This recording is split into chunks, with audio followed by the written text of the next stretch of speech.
Welcome to HV cooking and vlogs.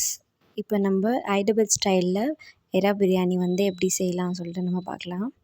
So ஒரு பேனில் வந்து நல்லா டீப் ஃப்ரை பண்ணுற அளவுக்கு எண்ணெய் ஊற்றிக்கலாம். இப்போ வந்து நம்ம வந்து ஆனியனை வந்து டீப் ஃப்ரை பண்ண போகிறோம். ஸோ ஸ்லைஸ் பண்ண ஆனியன் வந்து நல்லாவே டீப் ஃப்ரை பண்ணிக்கணும்.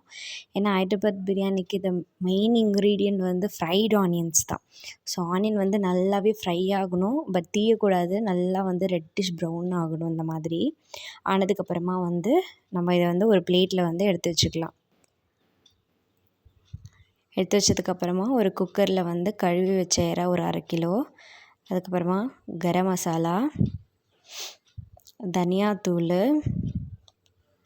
ரெட் சில்லி பவுடரு, அப்புறம் வந்து எல்லா ஸ்பைசஸ் பட்டை, லவங்கம், கிராம்பு, ஏலக்காய், ஜாவித்ரி எல்லாமே போட்டுக்கலாம். அதுக்கப்புறம் சீரகம், அப்புறம் ஜீரகத்தூள்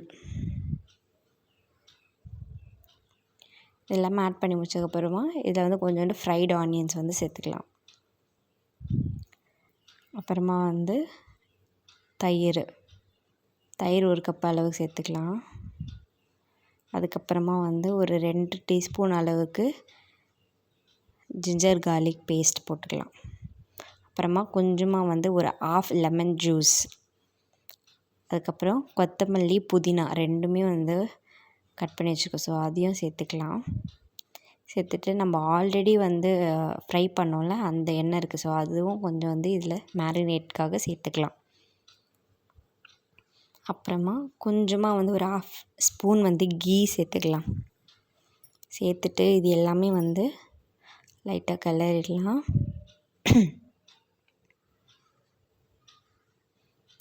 கிளறிட்டு இப்போ வந்து தேவையான அளவுக்கு உப்பு, இந்த மேரினேஷனுக்கு தேவையான அளவுக்கு வந்து உப்பு போட்டு நல்லா கிளறி இதை வந்து ஒரு 1 hour கிட்ட வந்து நம்ம மேரினேட் பண்ணி வச்சிடுறோம். ஸோ அது ஒரு சைடு மேரினேட் ஆகிற வரைக்கும் இப்போ வந்து நம்ம வந்து ரைஸை வந்து ஆஃப் குக் பண்ணிக்கலாம். ஸோ அதுக்காக வந்து தண்ணியில் வந்து எல்லா ஸ்பைசஸும் ஆட் பண்ணலாம். பட்டை, ஜாவித்ரி, ஸ்டாரு, ஸோ எல்லாமே வந்து இந்த தண்ணியில் வந்து ஆட் பண்ணிக்கலாம். லவங்கம்,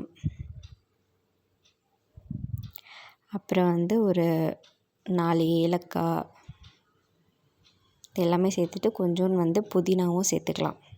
சேர்த்துட்டு கொஞ்சமாக வந்து எண்ணெய் உதிரியாக வரத்துக்காக வந்து இதில் கொஞ்சம் ஆயில் சேர்த்துக்கலாம். ஸோ சாப்பாடுக்கு தேவையான அளவுக்கு நம்ம வந்து உப்பு சேர்த்துக்கலாம். சேர்த்துட்டு இது எல்லாமே வந்து நல்லா வந்து கொதிக்கணும்.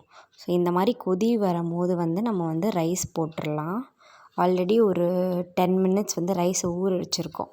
ஸோ ஊற வச்ச ரைஸை வந்து இதில் வந்து நம்ம ஆட் பண்ணிடலாம் ஒன் பை ஒன்னாக. ஆட் பண்ணிவிட்டு இப்போ வந்து ஒரு 3 பச்சை மிளகாவும் சேர்த்துக்கலாம். சேர்த்துட்டு இது எல்லாமே வந்து ஆஃப் குக் ஆகணும். ஜஸ்ட்டு ஒரு 50% குக் ஆனால் போதும்.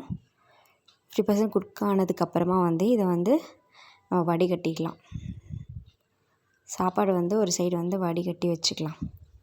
வச்சுட்டு இப்போ வந்து நம்ம வந்து மேரினேட் பண்ணோம்ல அதில் வந்து இந்த ரைஸ் நம்ம வந்து ஸ்ட்ரெயின் பண்ணி வச்ச ரைஸை வந்து கொஞ்சம் கொஞ்சமாக வந்து இதிலேருந்து நம்ம சேர்த்துக்கலாம். ஆல்ரெடி கீழே வந்து கிரேவி இருக்குது. ஸோ அது மேலே வந்து ரைஸ் சேர்த்துட்டு ஸோ கொஞ்சமாக வந்து நம்ம ஃப்ரைடு ஆனியன்ஸு, அதுக்கப்புறமா வந்து புதினா, அப்புறமா ஆல்ரெடி ஃப்ரை பண்ணி வச்சுருக்கேன் அந்த ஆயில் இருக்குல்ல, ஸோ அந்த ஆயிலை வந்து கொஞ்சோண்டு சேர்த்துக்கலாம். அப்புறமா கொஞ்சோண்டு கீ. இதே மாதிரி வந்து நம்ம வந்து 2 லேயர் வந்து சேர்க்குறோம். ஸோ திருப்பி வந்து ரைஸு, ஸோ ரைஸ் எல்லாம் போட்டு அப்புறம் கடைசியாக வந்து ஃப்ரைடு ஆனியன்ஸு, அப்புறமா வந்து புதினாவும் போட்டுக்கலாம். எல்லாமே ஆட் பண்ணிவிட்டு வந்து நம்ம வந்து திருப்பி வந்து மேலே வந்து ஆயில் சேர்க்குறோம்.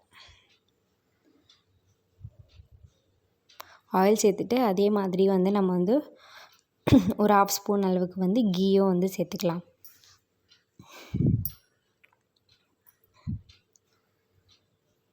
அப்புறம் வந்து ஃபுட் கலர் வந்து நாங்கள் சேர்க்கல. ஏன்னா வந்து ஃபுட் கலருக்கு பதில் வந்து கொஞ்சோண்டு வந்து மஞ்சத்தூளை வந்து கரைச்சி நம்ம சேர்த்துக்கலாம். உங்களுக்கு வேணும் நீங்கள் ஃபுட் கலர் கூட சேர்த்துக்கலாம். இல்லைன்னா வந்து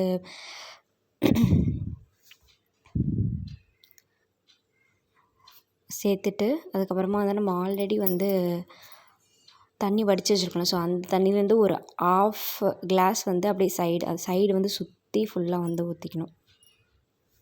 ஊற்றிட்டு இப்போ வந்து ஒரு அலுமினியம் ஃபாயில் போட்டு நம்ம வந்து இது எல்லாத்தையும் ஃபுல்லாக கவர் பண்ணிக்கலாம். கவர் பண்ணிவிட்டு இதை வந்து ஒரு கரெக்டாக வந்து ஒரு 3 மினிட்ஸ் வந்து லோ ஃப்ளேமில் வச்சு நம்ம வந்து குக் பண்ணணும் இதை. ஸோ அதனால் தட்டு போட்டு மூடிட்டு மேலே வந்து அந்த வெயிட் வச்சுக்கலாம். ஆல்ரெடி தண்ணி இது பண்ணோம்ல, ஸோ அதுவே இருக்குது. ஸோ அதுவே வந்து மேலே வச்சுக்கலாம். வச்சுட்டு 3 மினிட்ஸ் வந்து இது வந்து நல்லா குக் ஆகட்டும் லோ ஃப்ளேமில். அதுக்கப்புறமா தோசைக்கல்லை வந்து நல்லாவே சூடு பண்ணிடும். இந்த மாதிரி புகை வரணும். வந்ததுக்கப்புறமா இப்போ 3 மினிட்ஸ் வச்சுருந்தோம்ல, ஸோ அதை எடுத்துகிட்டு இது மேலே தூக்கி வச்சுட்டு கரெக்டாக வந்து ஒரு 15 மினிட்ஸ் வந்து அப்படி இப்படியே தம்லேயே இருக்கணும். 15 மினிட்ஸ் தம்மில் இருந்ததுக்கப்புறமா பார்த்திங்கன்னா வந்து நல்லாவே வந்து சூப்பராக வந்து குக் ஆகிடும். ஜஸ்ட் நீங்கள் ஓப்பன் பண்ணிவிட்டு பார்த்துக்கலாம். சூப்பராக வந்து ரெடி ஆகிடுச்சு ஹைதராபாத் தம் பிரியாணி. சூப்பர் டேஸ்ட்டாக இருக்கும். நீங்களும் இதே மாதிரி ட்ரை பண்ணி பாருங்கள்.